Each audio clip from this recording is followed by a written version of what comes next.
Hello India. बड़ों को प्रणाम और छोटों को ढेर सारा प्यार और मेरे सारे सब्सक्राइबर को ढेर सारा राम राम।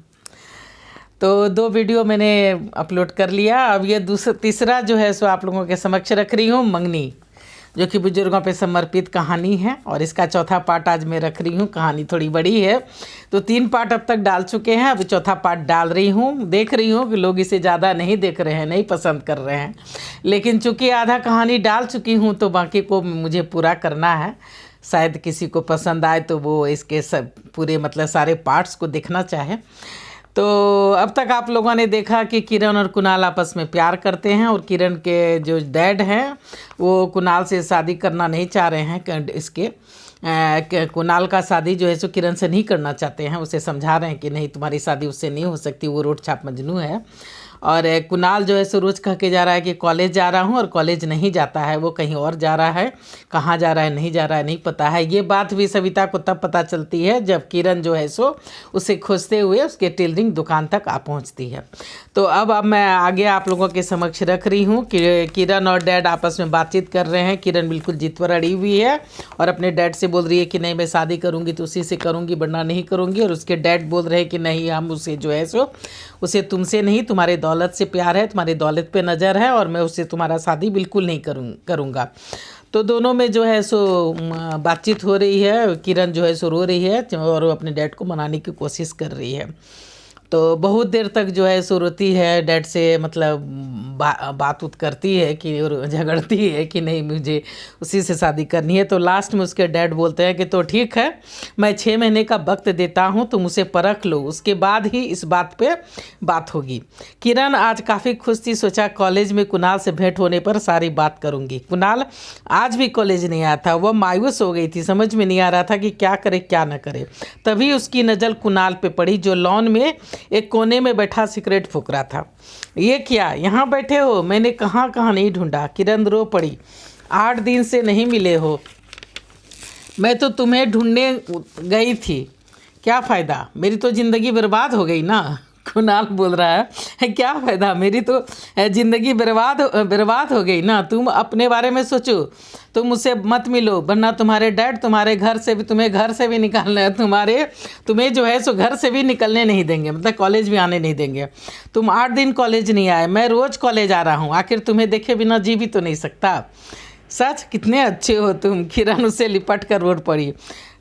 तो क्लास क्यों नहीं अटेंड करते जब रोज़ तुम कॉलेज आ रहे हो? तो क्या करूँगा पढ़ लिख कर? मुझसे शादी करोगे और क्या करोगे? शादी? हाँ, डैड ने मुझे 6 महीने का वक्त दिया है तुम्हें जांचने परखने का। अच्छा, इसका मतलब उन्हें मुझ पे शक है। कहो कब देनी है परीक्षा? अब क्या करूँ तुम्हारे लिए? फिर से छत से कूद जाऊँ? पर इस बार बचूंगा नहीं, सोच लो। कुणाल उसको जो है सो इमोशनल ब्लैकमेल कर रहा है। नहीं, किरण चीख करके उससे फिर से लिपट गई। थोड़ी देर बाद, चलो तुम्हें घर छोड़ दूँ, चलो बस यहीं पर रोक दो। क्यों? तुम तो वो उधर मोड़ पे उतरते थे, वो उधर गली में एक मंदिर है, वहाँ जाऊँगा प्रसाद चढ़ाने, तुमने खुशखबरी जो सुनाई। मैं भी चलूँ? नहीं जा पाओगी, उधर बहुत तंग गली है। अरे हाँ, मैं तो तुम्हें बताना ही भूल गई, मैं तुम्हें खोजते खोजते उधर गई थी।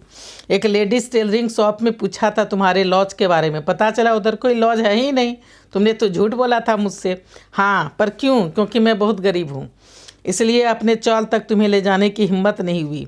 ये भी कोई बात है? अच्छा ठीक है, देर हो रही है, मैं चलती हूँ। उसके बाद जो है सो वो कुणाल को छोड़ करके किरण जो है सो वहाँ से चली जाती है। उसको बोलती है बाय, तो वो भी बोलता है ठीक है बाय। दोनों जो है सो वो उसको छोड़ के चली जाती है। घर पहुँचने पे किरण चौंक पड़ती है। अरे आंटी, आप यहाँ? आप वही हैं ना जिससे मैंने कल टेलरिंग शॉप में बात की थी? हाँ बेटा हाँ, मैं चलती हूँ साहब, नमस्ते। सविता तेज़ी से निकल गई। डैड, ये कौन थी और यहाँ क्यों आई थी? क्या आप इसे जानते हैं? ये सविता जी थी, कुणाल की मम्मी। क्या? हाँ, पर कुणाल तो कहता था कि उसकी माँ गांव में रहती है। तुम भी पूरी कहानी सुनोगी तो दंग रह जाओगी। मैंने तुम्हें पहले ही कह दिया था कि कुणाल अच्छा लड़का नहीं है, पर तुमने माना ही नहीं था। आज खुद उसकी सगी माँ ने आके सब बात बताई है, अब तो विश्वास करोगी तुम। क्या कहा उन्होंने? किरण के डैडी ने वो सारी बातें सुना दी जिसे कुणाल ने बेहोशी की हाल में माँ को सुनाया था। वो सारे हथकंडे का जिक्र उसमें किया था जो उसने किरण को पटाने के लिए इस्तेमाल किया था। किरण फुट फुट के रो पड़ी। पर डैड, मेरी आत्मा ये मानने को तैयार नहीं। कोई किसी के लिए यूं ही जान नहीं दे देता। वो जान भी उसने तुमको जाने के पाने के लिए नहीं, बल्कि अपनी गरीबी से तंग आके देने की कोशिश की थी। ये तो उसकी तकदीर अच्छी थी कि वो बच गया और तुम झांसे में आ गई। कुछ भी हो डैड, पर मैं उसे चाहती हूँ, भले वो मुझसे नहीं मेरे पैसे से ही प्यार करता हो। मुझे कोई गम नहीं, पर मुझे कुणाल चाहिए। मैं शादी करूँगी तो उसी से, नहीं तो नहीं। किरण दौड़ती अपने कमरे में जाके जो है सो रोने लगी। उसे विश्वास नहीं हो रहा था कि कुणाल ऐसा कर सकता है। कहीं वो लेडी झूठ तो नहीं बोल रही थी। पता नहीं वो उसकी सगी माँ है या सौतेली माँ है।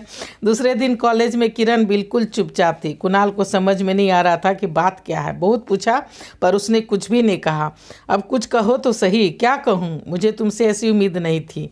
क्यों किया तुमने ऐसा? क्या किया मैंने? तुम्हें नहीं पता? नहीं, तुम कहो तो सही। दोनों आपस में बात कर रहे हैं कि उसको बोल रही है कि तुम कहो तो सही।